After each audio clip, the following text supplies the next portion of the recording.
আমরা এখন যাচ্ছি বরিশাল ঈদ উল ফিতর ২০২৫ উপলক্ষে।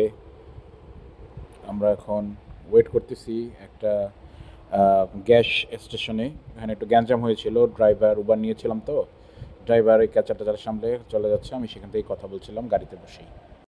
তো এই যে আরামবাগের কাউন্টার গ্রিন রেলের, সেখানে একটু এই ছবি টবি তুললাম, তাদের সতর্কবাণী এই আর কি। 2:45 বাস ছাড়লো গ্রিন লাইনের।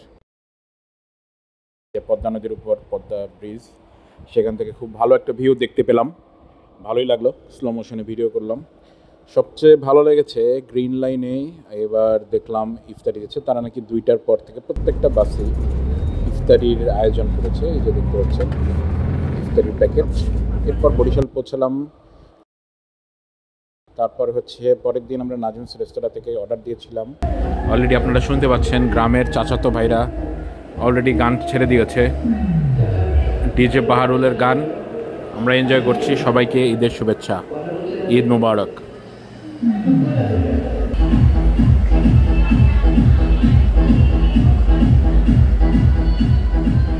এটা চাঁদ রাতের কাহিনী, ডিজে বাহারুলের গান। এরপর ঈদের নামাজ পড়ে আমি আর নাভিদ নূর ভাই ঘুরতে বেরিয়েছিলাম বরিশাল, তাদের বাসায় খাওয়া দাওয়ার ছবি। এরপর আমাদের বাসায় আয়োজন করলাম খাওয়া দাওয়া, সবাই মিলে শ্বশুরবাড়ির দাওয়াত দিলাম। তারপরে আমরা একটু বের হয়েছিলাম পরের দিন, আমাদের পরিচিত একজনের বাসায় বেড়াতে গিয়েছিলাম ফ্যামিলি সহ। এরপরের দিন আমরা শ্বশুরবাড়ি বেড়াতে গেলাম, খুব ভালো আয়োজন ছিল, অনেক মিষ্টি খাবার দাবার ছিল। তো তারপরের দিন আমরা একটু গিয়েছিলাম কিছু কাজ করতে শহরে। এটা হচ্ছে আড়ংয়ের যে বিল্ডিংটা, তার উপরের তলার রেস্টুরেন্টে। সেখানে কিছু অর্ডার দিয়েছিলাম, যা হয়তো অনেক বেশি প্রেশারের কারণে অনেক লেট হচ্ছিল। তো এই কারণে বসে বসে আশেপাশে ভিডিও করলাম সন্ধ্যার আগে আগে। তারপর বাসার কিছু কাজ বা জিনিসপত্র কেনাকাটা করে আমি, আমার বোন, আমার ওয়াইফ এরপর বাসায় ব্যাক করলাম সেদিন।